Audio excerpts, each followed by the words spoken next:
Muy buenas tardes, maníacos, ¿cómo están? Otro episodio más, ahora con un invitado súper especial. Hoy venimos acompañados de un arquitecto de las palabras, este hombre disruptivo que es comunicador, es consultor, es speech trainer, campeón nacional de oratoria aquí en México. Además tiene un posgrado en Madrid, España, el famosísimo Mike Delgadillo. ¿Cómo estás, Mike? ¿Qué tal, Oscar? Qué gusto saludarte. No, el placer es mío que estés aquí con nosotros, Mike. La verdad, tenía muchas ganas de hacer un podcast contigo y que nos ayudes un poquito, ¿no? a este mundo que a todos nos da miedo, por así decirlo, lo que es hablar en público. Por ahí hay un dicho, no sé si lo has escuchado, que a la gente le da más miedo hablar en público que morir. ¿Sí es cierto esto? Bueno, primero, muchas gracias. Saludos a todas las personas que nos están viendo o escuchando. Hay varios mitos. También dicen que es el miedo número uno. Yo creo que no es el número uno. Yo creo que el número uno sí es la muerte. Pero sin duda alguna, el hablar en público genera mucho miedo, mucha ansiedad y mucho estrés. Sobre todo porque hay un tema que no se dice, pero que es muy común. Y es que no nos enseñan en la escuela a hablar en público. No es como una materia de español, matemáticas, que la llevamos toda la vida. Y esto es paradójico porque la comunicación es una herramienta fundamental para desarrollarse en el ámbito profesional, sea cual sea la profesión que tú ejerzas, el oficio que tú te dediques. Entonces, te diría, no, a lo mejor no es el mayor, pero creo que sí está en el top 3. Sí está en el top 3 de los miedos de la gente. Sí, verdad, Mike. Es muy interesante todo esto y queremos conocerte, la gente te quiere conocer un poquito más. Voy a comenzar preguntándote sobre ti. ¿Quién era Mike antes de conocer los escenarios, de conocer lo que es este mundo de la oratoria? Bueno, Mike era pues, un niño estudioso, aplicado, nerd. No era buen deportista, siempre me desempeñé mejor en el área académica. Y mi vida cambió a los 13 años en la secundaria. Fue cuando una maestra, Gladys Anguiano López, de Educación Cívica y Ética, en la Técnica 51 de Tepic, descubrió ese talento en mí. Y a partir de ahí creo que hubo un antes y un después de lo que soy, de lo que me convertí por la comunicación. Pero era un niño normal, me gustaba jugar al fútbol, no era bueno, me gustaba ver fútbol, salir con amigos y demás. Y bueno, definitivamente con la oratoria la vida cambió porque tuve que empezar a practicar, a entrenar, empezar a prepararme y luego asistir a los concursos. Y fue un cambio para bien, lo podría definir así. Oye, Mike, ¿y qué fue eso lo que detonó para tú decir, sabes qué, de aquí soy, de aquí me quedo con esto? ¿Qué te movió? ¿Cómo estuvo esta maestra? ¿Qué es lo que hizo para impulsarte a esto? Bueno, esa es una historia interesante que quiero compartirles. Fíjense que como les comenté hace unos segundos, era un niño muy aplicado y cuando yo entré a la secundaria, en aquel entonces las escuelas secundarias técnicas tenían concursos de distintas áreas, había de matemáticas, de español, de confrontación académica, que eran todas las materias, y yo no tenía en mente participar en oratoria. Yo tenía invitación para participar en matemáticas, en español y en confrontación académica. Y un día la maestra Gladys me dijo, Mike, te veo actitudes para oratoria.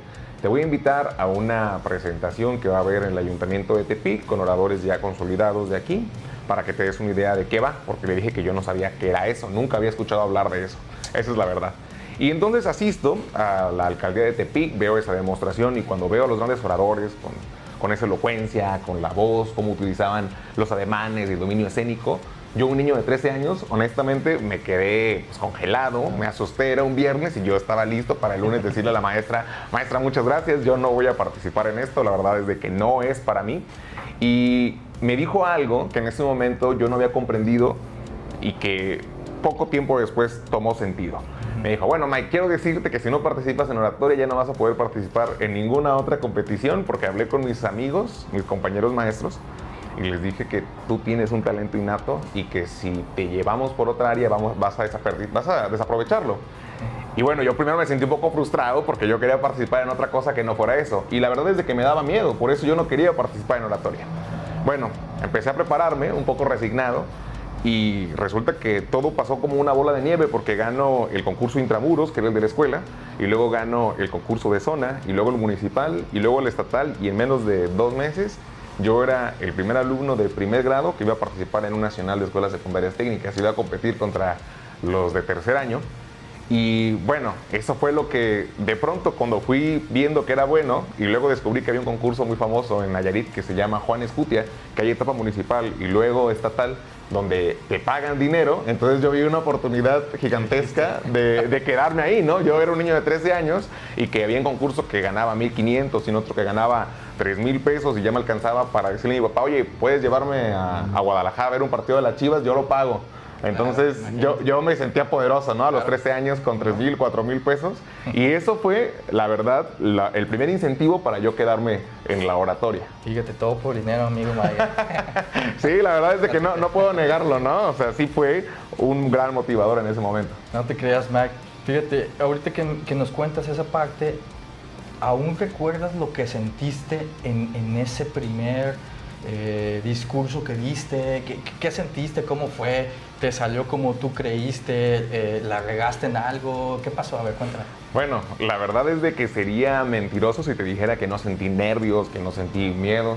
Incluso hasta la fecha todavía sigo sintiendo un poco de esos nervios o de adrenalina que se siente cuando vas a hablar en público, ¿no? Yo recuerdo que apretaba, hacía mucha tensión en las rodillas, porque yo decía, en las rodillas no se va a notar, que no se me vea en la cara, que no se me vean los brazos, pero yo apretaba las rodillas y las hacía hasta atrás lo más posible, y así si no se me sale, ¿no? Porque estaba apretando las rodillas tanto que dije, espero que no se me desvíe un menisco o alguna cosa así. Y la verdad es de que gracias a Dios siempre me salieron bien dentro de lo que cabe. Por supuesto que fui mejorando, pero a diferencia de otros compañeros y compañeras que a veces sí se quedaban friqueados, se quedaban congelados en blanco a medio discurso, no me pasó eso. Pero sí tuve una maestra muy exigente a la cual le agradezco. Recuerdo que siempre que practicábamos, ella me decía, tienes que hablar 7 minutos, porque el mínimo son 5 y el máximo son 10. Pero si te equivocas, no importa que te falten 2 frases para terminar, volvemos a iniciar. Y obviamente eso primero era como frustrante, pero a la larga cuando acumulas 10, luego 100 y luego 1,000 horas de entrenamiento, te das cuenta que está en los pequeños detalles la excelencia para poder conquistar los títulos que llegaron más adelante. Pero sí me acuerdo perfectamente de esas veces que fueron en la escuela y ahora lo recuerdo con mucho gusto. Ya hasta risa te da, ¿verdad? La verdad es de que sí, pero en ese momento tenía mucho miedo. No, me imagino. Fíjate, en algún momento yo me considero que tengo pánico escénico. Pues eso yo solo me lo meto en la mente y todavía te frena un poquito más. Cuando yo estaba en la secundaria, era muy típico que expusiéramos en equipo o que te dejen tareas de exposición y eso. Yo prefería no pasar al frente y prefería que me reprobaran a pasar enfrente. ¿Tú crees? ¿De verdad? Sí, ¿Te reprobaron varias veces por no pasar? La verdad que sí, por eso. Y uno de los motivos por los que yo comencé este podcast es perder ese miedo, fíjate. Wow. Ya voy en la segunda temporada y cada vez me está gustando más y espero ir mejorando y a ver si luego nos ayudas a mejorar todavía más. No, con todo gusto y primero felicitarte porque lo que acabas de mencionar es algo fundamental, que es vencer el miedo. Digamos que hay un mundo después del miedo y quiero hacerte una pequeña anécdota así muy rápido, prometo no quitar mucho tiempo, pero creo que vale la pena. Hace tiempo vi un video de Will Smith donde era un short, realmente un reel, donde contaba que cómo fue que se lanzó por primera vez de un helicóptero, que estaban en Las Vegas cotorreando con varios compas y demás, y los tragos y todo, y dijeron, no, ¿saben qué? Pues mañana nos vamos a aventar de un helicóptero. Y todos, sí, pues él dijo, sí, pero dijo, obviamente no lo vamos a hacer, o sea, estamos en la peda, se nos va a olvidar. Y resulta que llega el día siguiente y pues todos estaban puestos, se levantaron y demás. Y él pues decía, pues ya dije, ya di mi palabra, me voy a ver mal si de todos mis compas soy el único que no. Y total, para resumirlo, se suben y estaba pues, literalmente muerto de miedo antes de aventarse. Y cuando se avienta, dice que ha sido uno de los segundos más maravillosos que ha tenido en su vida. Y ahí descubrió lo que hay después del miedo. O sea, cómo a veces una idea de algo que no has hecho nunca y solo está en tu cabeza, te limita y te limita a descubrir incluso una de las mejores experiencias de tu vida. Yo espero que esta experiencia de tu podcast, de tu proyecto y de las próximas temporadas, estoy seguro que van a llegar, sea una experiencia que atribuya mucho a tu vida. Entonces, por eso quería compartirte eso. Vas a ver que sí. Muchas gracias por compartirme esto. De hecho, este podcast nació por lo mismo. Para yo superar ese miedo y que los emprendedores nos platiquen cómo superaron sus miedos y que vean que no somos extraterrestres, que somos gente normal que queremos superar y queremos ser diferentes a los demás, ¿verdad? Claro. Perfecto, Mike. Y bueno, ¿te empezó a gustar por el dinero? Ya nos dijiste. No te creas. ¿Cuál fue el momento que tú dijiste, sabes qué, esto realmente es lo mío, me voy a dedicar a esto? ¿En qué momento? ¿Pasaron varios años? ¿Viste algo en especial? ¿Qué fue lo que te hizo decir, me voy a dedicar a esto? Fíjate que es curioso porque podría parecer evidente que la vocación está ahí. Si desde los 13 años hasta los 22, año tras año, ganaba concursos municipales, estatales, llegué a conquistar nacionales de oratoria y debate, pues la lógica decía, pues hazte conferencista o trainer de hablar en público y demás. Claro. Pero la vida siempre me llevó por caminos que iban asociados a la comunicación. A lo largo de mi trayectoria tuve la posibilidad de ser locutor de radio, en el entonces 40 principales en Tepic, luego se convirtió en @FM. Luego el concurso de oratoria me permitió escribir en el diario El Universal. Era el primer Nayarita campeón de oratoria, porque antes de mí hubo dos, Ricardo Hopkins y el exgobernador Celso Humberto Delgado, pero no habían escrito en El Universal y a mí me dieron la oportunidad de escribir. Y luego me metí a las campañas políticas, trabajé en gobierno y luego trabajé haciendo otra vez campañas políticas. Y justamente hace unos meses estaba en Panamá, todavía me acuerdo, en el piso 32 del PHU, en una campaña presidencial. Y descubrí que no era feliz haciendo lo que hacía en las campañas políticas, y creo que era porque no estaba frente al escenario, no estaba compartiendo el conocimiento. Y cuando regresé, a las semanas tuve la oportunidad de ser invitado por la Universidad Autónoma de Nayarit a impartir una conferencia. Y fue mi hermano quien me hizo descubrir algo que a lo mejor yo sabía, pero que nunca me había dado la oportunidad de desarrollar. Me dijo, hermano, tu estado de flow está cuando tienes un micrófono, cuando estás dirigiéndote a la gente y cuando la gente te está viendo y está contenta y está feliz de lo que le estás transmitiendo. Entonces eso fue hace unos meses, hermano, o sea, no fue hace tanto tiempo. Sabía que la comunicación era parte de mi vida y he estado explorando diferentes aristas, pero actualmente creo que es cuando al fin estoy dedicándome a vivir de hablar en público, ¿no? Fíjate, es muy interesante, teniéndolo todo en un país, en el piso 32, comentas, me imagino que tenías lo que mucha gente a tu edad quisiera tener y tú decidiste mejor dedicarte a lo que realmente te gusta y te apasiona. Eso es muy, muy importante en todos los emprendedores. Oye, Mike, una pregunta que muchas veces nos da el miedo o tenemos la vergüenza a explicarla en público, y es, ¿qué fue lo más feo que has pasado en lo que es esta carrera tuya? O algo que de plano tú dices, esto no lo quiero ni decir porque fue lo que me dañó en mi camino. Bueno, yo creo que conforme pasa el tiempo, uno va viendo las caídas, las derrotas o los errores como aprendizajes. Y creo que lo importante de eso es que cuando tú ves los errores como un aprendizaje, entonces tienes la disposición para seguir creciendo. Yo me acuerdo que regularmente yo no tenía problemas para ser el participante de Nayarit en el concurso del Universal, pero justo en el año 2014 yo me confié. Creo que fue la soberbia, el ego, el sentirme el mejor, el que me hizo no estudiar para ese concurso, para esa eliminatoria. Dije, van a ir pocas personas, va a ser un trámite. Yo pensé que iba a ser un día de campo. Y eso suele pasar también mucho en el deporte, ¿no? Que se dan por sentadas algunos partidos de tenis o de fútbol, aunque todavía no se hayan jugado. Y perdí y no fui a ese nacional que yo hacía como un trámite, ¿sabes? Yo por estar pensando en el nacional no pensé en el estatal. Y eso me dejó un gran aprendizaje, una gran lección. Más allá de que lo haya hecho mal, porque no creo que lo haya hecho mal, pero claramente no lo hice lo suficientemente bien para haber ganado. Y eso fue una dosis de humildad que me sirvió muchísimo, porque eso lo integras a tu vida y sabes que cuando tú renuncias a aprender por creerte el mejor, entonces estás condenado, porque La humildad es la base para seguir aprendiendo, para seguir mejorando, porque siempre vas a mejorar y siempre hay gente mejor que tú y más preparada que tú y más habilidosa que tú, Claro. pero se trata de retarte a ti mismo, no de que la competencia sea con otras personas, sino de tener la humildad para ser mejor, aunque sea un porcentaje mejor, tú mismo cada día. Yo creo que eso fue un año que me marcó mucho, el 2014, y que me preparó para el 2015 cuando conquisté el campeonato nacional en Tlaxcala. Qué padre, amigo, ¿eh? Sí, mucho aprendizaje, muchas gracias por todo esto. Ya la gente pues tiene un poquito más de conocimiento de ti, lo que has hecho y lo que es tu vida.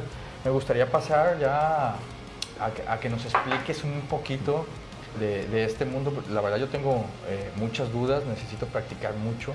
Ya después me dirás qué tips o qué puedo hacer. Pero ahora te pregunto, ¿tienes tú algún ritual personal, algo que tú hagas antes de salir al escenario? Bueno, fíjate que se han ido cambiando conforme la edad y a las etapas. Me acuerdo de cuando era participante de los concursos, obviamente pues era primero un adolescente y luego un joven, era tratar de soltar la tensión, me imaginaba como que fuera a una pelea de box, ¿sabes? O sea, como que empezaba a saltar, a soltar el estrés, a hacer ejercicios de vocalización, a hacerle como lo hacen los boxeadores de... Pero yo lo hacía como para soltar los labios y que las palabras fluyeran de mejor manera. Y en la última etapa, en mi etapa profesional, lo que me he enfocado en hacer mucho es tener bien presente cómo quiero iniciar. Y practico mucho cómo quiero iniciar, el tono que le voy a dar, el énfasis que le voy a meter, la historia que voy a contar, porque la experiencia me ha enseñado que el inicio es fundamental, es como el primer golpe que tú das de forma metafórica, obviamente, a la gente para decir, hey, aquí estoy, y te va a gustar lo que viene, pero para eso tienes que hacerlo de una muy buena manera, que sea la gente la que abra los ojos y esté expectante para seguir escuchando lo que sigue. Entonces creo que mi ritual sería, incluso desde antes de llegar, siempre tener claro qué voy a decir y tratar de pulirlo lo mejor posible y volverlo a pulir y volverlo a pulir para que el momento en el que me suba sepa que inicié bien. Creo que siempre es bueno iniciar bien porque aparte te da una dosis de confianza, ¿sabes? Para seguir haciéndolo bien o seguir haciéndolo mejor. No es lo mismo que si improvisas o que si no estás seguro, que si dudaste, porque entonces la gente dice, no, a lo mejor no es tan bueno, o qué sé yo. Que también pueden darse esos casos y hay que saber sobreponerse. Pero creo que mi ritual actual es tener un muy buen inicio. Fíjate, está padre, está interesante. Hace tiempo vi en Netflix cómo Tony Robbins hace una de sus presentaciones. No sé si has visto ese documental. No lo he visto, ¿No? pero sí he oído hablar de él, obvio. Está muy padre. Y el día que va a entrar a su entrenamiento, son 3 días de entrenamiento masivo, pues tú sabes que es de los pioneros en este ámbito.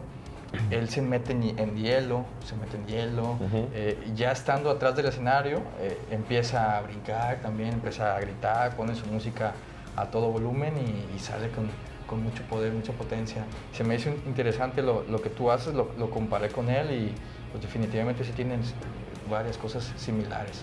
Sí. Y me imagino que debe ser algo espectacular estar ahí con él. Oye amigo, hablábamos hace ratito antes de entrar aquí al aire, ¿qué era la disciplina para ti y cómo la llevas cada día en tu vida diaria y en esto que ahora es tu vida, tu trabajo, tu mundo? Bueno, es una pregunta muy importante porque creo que hay dos conceptos que van ligados y que si los logras integrar te van a augurar un futuro éxito. Primero, por supuesto, es la disciplina. Y quisiera contarte una historia de cómo aprendí la disciplina. ¿Me agrada? Cuando estaba en primero de secundaria, como te dije, mi maestra era estricta. Mi rutina era en las mañanas, en la técnica 51, había algunas clases como deporte, cívica y ética que me permitían ir a estudiar al laboratorio. Tenía que estudiar discursos de distintos temas. Y en las tardes, todos los días, de lunes a viernes, en ocasiones también los sábados, durante 4 o 5 horas, practicábamos los discursos de los temas que había estudiado en la mañana. Y en una ocasión, me acuerdo perfecto, era viernes, todavía jugaban los Coras en el extinto Nicolás Álvarez Ortega, que estaba por la Allende e Insurgentes, Sí. y jugaban los viernes por la noche, jugaban a las 8:30. Entonces yo me acuerdo que yo me quería ir y me equivoqué en un discurso y la maestra me hizo repetirlo. Entonces yo estallé, Y le dije, maestra, pero yo estoy cansado, yo ya quiero irme a ver el fútbol con mi papá, que no sé qué. Y me dijo, Mike, ¿tú estás cansado? Yo vengo aquí todas las tardes a entrenarte, a prepararte para que seas el mejor del estado y el mejor del país. No te estoy cobrando un peso, te estoy corrigiendo y te estoy dando todo mi conocimiento para que tú pulas ese talento que tienes. Y tú lo quieres rechazar por irte a ver un partido de fútbol. Si es así, no te preocupes. Mañana anunciamos a la escuela que tú no quieres representar a Nayarit, que vaya al segundo lugar estatal, y a lo mejor esa niña sí tiene ganas de dar un extra para representar a su estado. A partir de ese día, amigo, me marcó a mí. Obviamente me hizo llorar, yo tenía 13 años, o sea, fue un cague que me hizo llorar y que agradezco muchísimo, le agradezco, maestra, si me está viendo, la quiero mucho. Y a partir de ese momento yo entendí el valor de la disciplina y supe que tenía que convertirla, amigo, en autodisciplina. En que el día de mañana que no estuviera en la secundaria, que no tuviera a mi maestra o que no tuviera un coach, pero me tuviera a mí mismo, que yo sabía que para poder llegar a un objetivo tienes que hacer lo necesario. O sea, porque si no es autoengañarte, ¿no? Cambia y pasa de autodisciplina a autoengaño. Claro. Y eso lo puedes ver en la vida, con la alimentación, con el ejercicio, con levantarte temprano o no levantarte temprano. Tú puedes fingir y decir a la gente, sí, todos los días me levanto a las 5 de la mañana, pero solamente tú estás contigo a las 5 de la mañana. Si estás casado, si tienes novio, si vives con alguien o el perro, podrás saber si te levantaste a esa hora o no. Claro. Pero regularmente es un ejercicio de autosinceridad, de autodisciplina o de autoengaño. Y ahí aprendí el valor de la disciplina.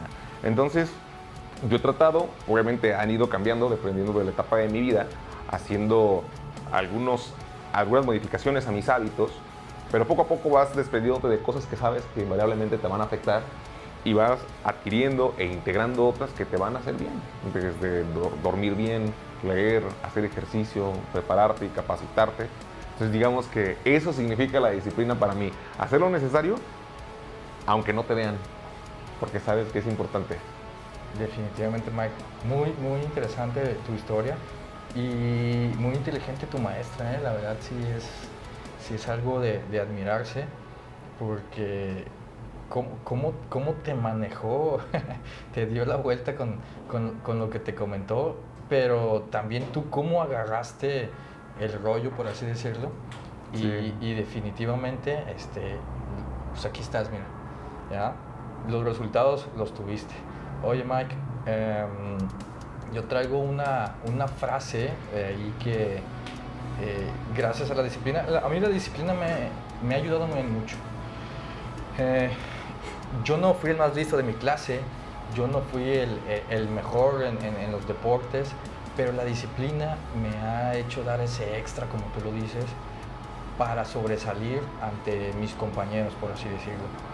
Yo trabajaba en un lugar, un trabajo federal, donde yo desde que salí de la preparatoria, yo tuve un sueldo seguro, una quincena segura, aguinaldos, muchas prestaciones, muchas cosas que cualquier chavo de 18 años ya las hubiese querido, pero yo en realidad no las quería, yo me frustraba por estar ahí y aún así me metí yo por darle gusto a mi mamá en este caso.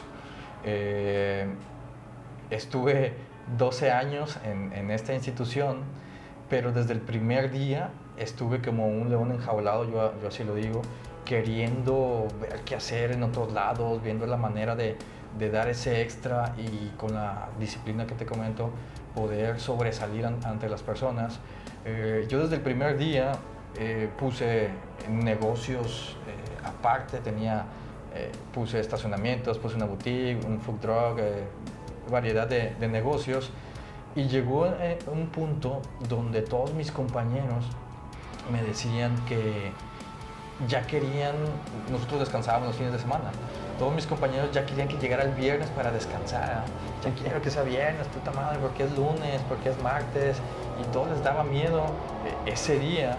Entonces yo decía, pero ¿por qué? O sea, qué padre que sea el lunes, ¿no? O sea, que tienes más chance de hacer cosas, de hacer dinero, de irte para acá, de estudiar, de todo. Pero ellos no, ellos querían que llegara el fin de semana para irse a pistear, para irse a jugar, para irse con sus amigos, para irse a dormir. Y los domingos se frustraban porque ya el día siguiente era lunes. Yo les decía, no manches, qué chingón, es lunes, ya vas a poder ir a hacer esto, vas a poder ir allá, se van a abrir estas dependencias, pero aún así no querían y no les gustaba el lunes a mis compañeros. Entonces, desde entonces, yo traigo una frase que me la ha apropiado. Más bien, siento que yo la inventé. Por ahí alguien escuché de otro día. Dije, mira, pensó similar, pero él pensó en otro día. Para mí, todos los días, sea lunes, sea miércoles, sea jueves, sea sábado, sea domingo, para mí todos los días son lunes de éxito. ¿Por qué? Porque yo traigo la teoría. A ver, Mike, si hoy es miércoles y te digo, Mike, vamos al gimnasio, ¿qué me dirías tú? Yo te diré que sí, porque ya me sé la historia. No, pero regularmente te entiendo. La mayoría de la gente quiere esperarse a que sea lunes y posterga porque es algo incómodo, pues, porque quieren decir, no, es un pretexto para no hacer las cosas. Exactamente. Sea viernes en la noche y te digo, Mike, ¿mañana vamos al gimnasio? No, es que hay que salir, que ya quedé con mis cuates. Espérate, el lunes vamos a... Para empezar bien y desintoxicarse, ¿no? Vamos al nutriólogo, hay que empezar una dieta, el lunes, todo el mundo el lunes quiere hacer todo. Entonces, porque yo denominé que todos los días son lunes de éxito.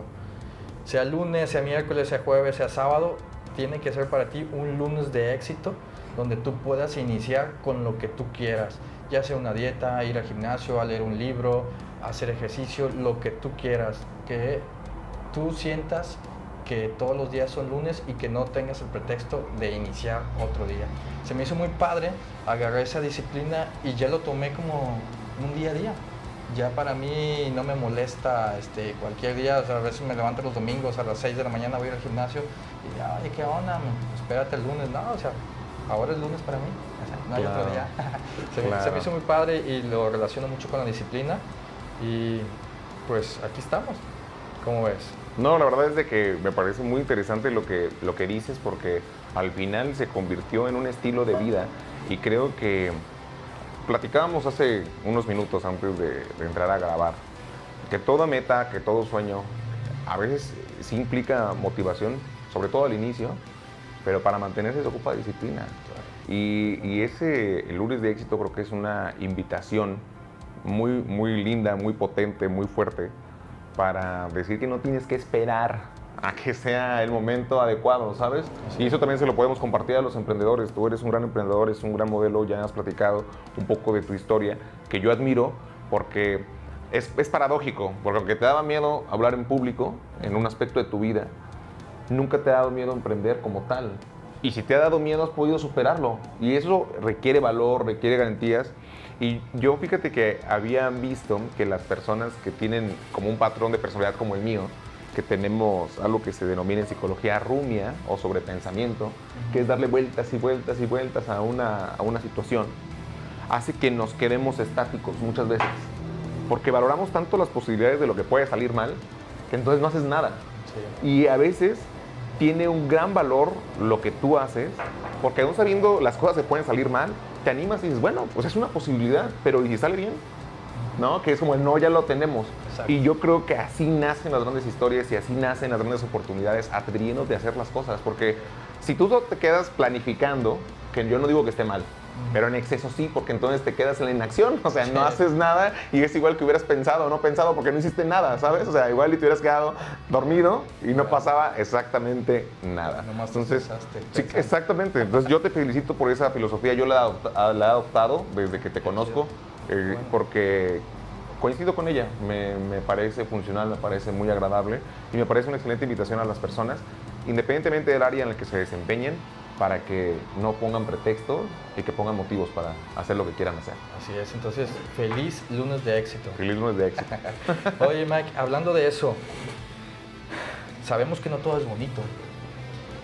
¿Cuál fue el momento o el discurso o la conferencia, no sé dónde estabas, donde más la has regado o donde te pasó algo así que tú dices vergonzoso, muy mal?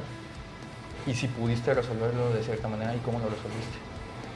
Bueno, es una pregunta interesante porque, bueno, Tal vez tendría que remontarme a la secundaria, que había un concurso de categoría libre, donde yo tenía 14 años y pues los participantes eran de 18, 20, 25. Y obviamente yo me metí no pensando en ganar, sino en foguearme con gente más inteligente, más culta, más sabia que yo, porque también así aprendes, ¿sabes? Es como si tú eres un juvenil de un equipo top, como el Madrid o como el Barcelona, y te permiten siquiera subir a entrenar, tú estás ganando muchísimo, ¿no? O sea, no importa que no te convoquen, pero es una experiencia inolvidable. Claro. Y me acuerdo que en ese concurso me pusieron un tema, tan no lo sabía que no me acuerdo cuál tema fue, que traté de iniciar a hablar, tenía que hablar por 5 minutos, duré 2 minutos y ya no supe qué decir y me bajé. Pero, insisto, tal vez por la edad lo vi como, sí, algo un poco vergonzoso, un poco triste, pero como una oportunidad de aprendizaje, decir, ok, tengo claro que tengo mucho que aprender y tengo mucho que trabajar, entonces luego le di la vuelta y lo vi como motivación.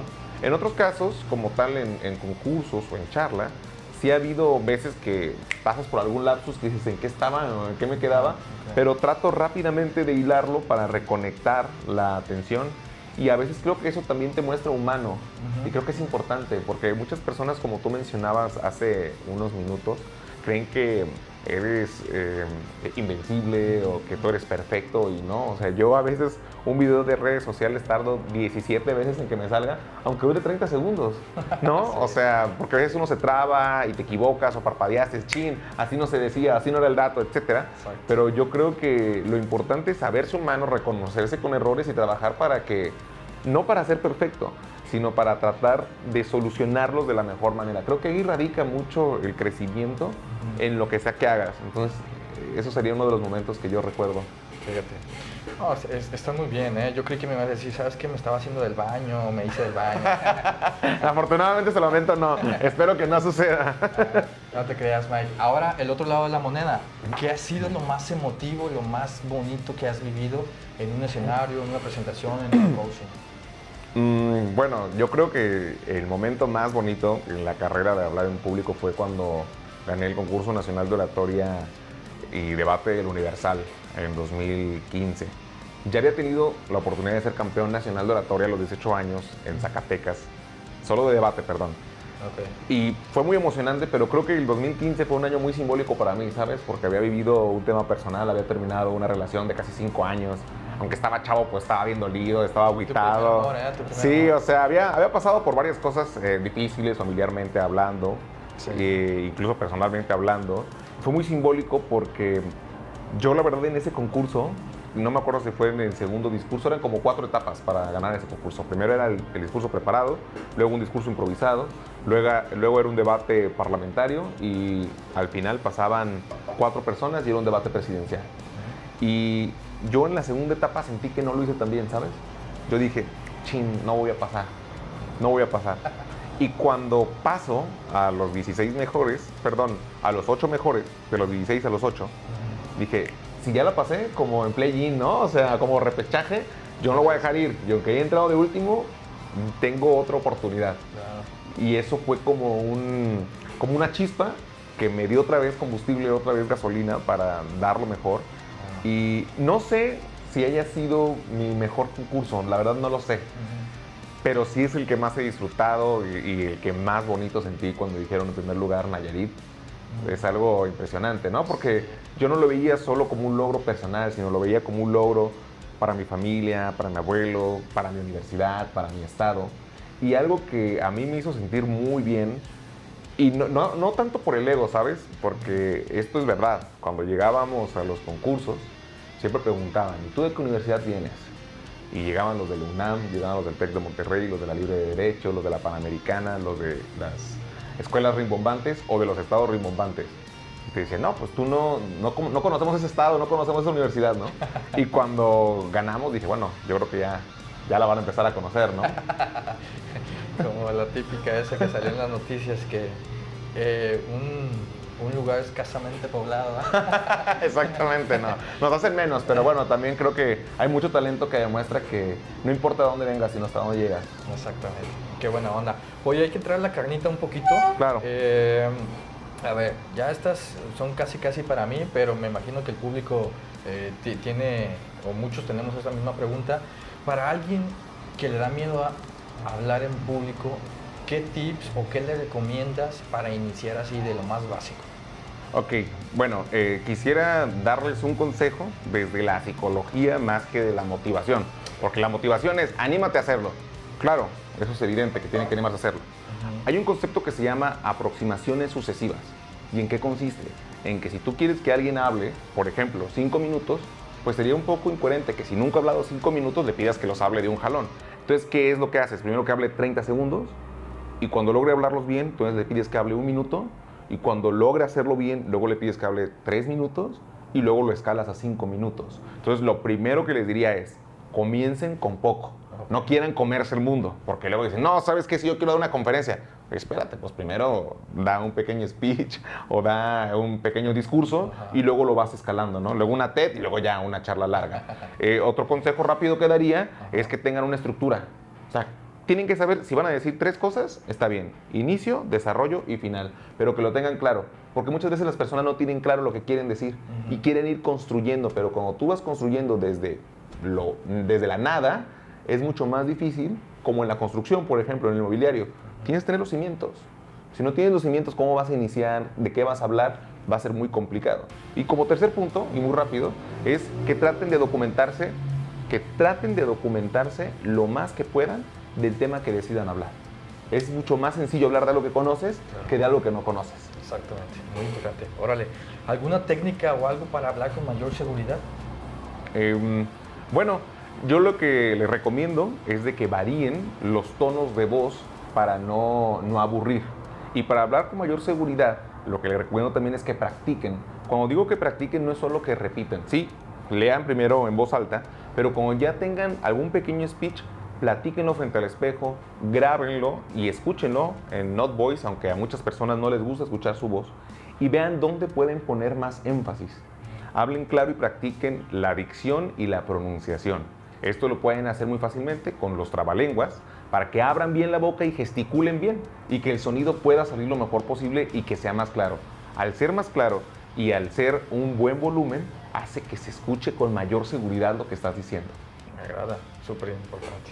Muy bien. ¿Tú qué errores ves que son más comunes en las personas que quieren hablar en público y que pues no logran como que dejarlos bien claros y pues siempre hacen las cosas mal? ¿Tú qué crees que hacen ellos mal la mayoría de las personas? Bueno, creo que podríamos dividir en 2 grandes sectores, el fondo y la forma. El fondo es el contenido de lo que van a decir. Muchas personas no tienen claro de qué van a hablar, cómo van a decir o siquiera el orden. Y al no tener claro el orden, por eso decía yo, pues comienza con 3 pasos y llévalos en orden, 1, 2, 3. A veces empiezan con el 2 y luego se regresan al primero y luego brincan al tercero. Y la estructura mental no lleva una secuencia lógica, por lo cual la gente se pierde. Luego, la forma. Es muy importante no solo lo que vas a decir, puede ser algo perfecto, escrito con ChatGPT si quieres, pero entran otros factores, el tono, las pausas, el énfasis, las inflexiones de voz, los cambios como en un electrocardiograma, que tiene puntos altos y tiene puntos bajos, y todo eso, el tono de voz que le das, la velocidad y el volumen, es la forma del discurso. Y finalmente creo que estas 2 se pueden aderezar bien con un buen inicio, como lo mencionaba hace apenas unos minutos. Cuando la gente practica e invierte en una buena historia de inicio, hace que se capte la atención y que sea mucho más fácil desarrollar el discurso. Entonces creo que esos serían algunos elementos que veo que no se enfocan y por los cuales a veces no logran el éxito en su presentación. Perfecto, Mike. Y ya para irnos despidiendo, te quiero hacer estas últimas preguntas. Me gustaría que nos digas qué te inspira o qué es lo que te ha inspirado ahorita a independizarte o a hacer tu marca personal y qué les podrías decir a todos los que nos ven y escuchan para inspirarlos a que se enseñen a hablar en público. Bueno, uno de los puntos que me inspiró a hacer mi marca personal es dedicarme al 100% a lo que a mí me guste hacer. Que eso es importante, ¿no? Porque obviamente en el proceso de la vida a veces te toca ser empleado, te toca aprender de otras personas. Entonces, primero, que lo mejor que pueden hacer es invertir y apostar por ustedes mismos. Creo que eso es fundamental, apostar por ustedes mismos Y la otra pregunta, ¿cuál me habías dicho que cuál era? ¿Por qué era importante? ¿O cuál era? Así es, porque es importante inspirar a los demás a hablar en público. Ok, yo les diría que es una habilidad fundamental porque cada día toman más fuerza las soft skills, que son las habilidades blandas, como inteligencia emocional, y la otra es la comunicación efectiva. No importa lo que se dediquen, casi comienzo y termino con lo mismo. No importa qué te dediques, si es a las ventas, si eres ingeniero, abogado, lo que sea. La comunicación siempre va a ser una herramienta fundamental para desenvolverte mejor y también para venderte mejor con tu marca personal. Entonces creo que son dos herramientas que van de la mano y que les van a ser de mucha utilidad en su vida. Órale, interesante. Amigo, y no sé si ya por último te gustaría que nos comentes qué es lo que haces hoy en día y qué es lo que estás iniciando como tú, este emprendedor. Bueno, lo que estoy haciendo hoy en día básicamente es entrenar a líderes, tanto del ámbito político como empresarial. Ahorita he estado ayudando a muchos candidatos y candidatas de la elección del Poder Judicial, pero también en otras oportunidades apoyo a empresarios que están desde generando su marca personal hasta queriendo llevar su empresa a otro nivel. Eso es básicamente lo que hago en la parte de entrenamiento, y en capacitación me dedico a dar cursos, talleres, y estoy por comenzar una etapa de conferencias también en colegios y en preparatorias sobre orientación vocacional y justamente cómo la palabra cambió mi vida. Quiero transmitirles este mensaje para que vean la utilidad que puede tener para alcanzar sus sueños. Interesante, Mike. Pues muchísimas gracias por acompañarnos, por instruirnos en esto. Para mí me ha ayudado bastante estos consejos que nos has dado. Aquí tengo un ritual en esta segunda temporada. Quiero que me hagas el favor de firmarme en este cuadro. Este cuadro, Mike, te comento, va a traer la firma de todos los invitados de esta segunda temporada para que la gente sepa que todos los que estamos aquí dejamos una huella en ellos, ¿verdad? Me gustaría que pusieras tu firma, una frase que tú creas que es matadora, así, maníaca, Okay. y la fecha de hoy, por favor. ¿Qué te parece? Mira, ¿en dorado o en plata? El que te guste más. En dorado. Excelente. Vamos a ponerla de este lado.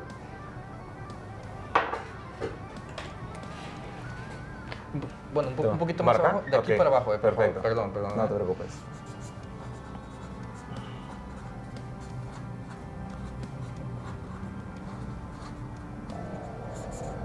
Excelente, Mike. Listo, hermano. ¿Me la puedes leer, por favor? Claro que sí. Es mantén los ojos abiertos y aprovecha las oportunidades. No sabes cuándo pueden cambiarte la vida. Excelente, Mike.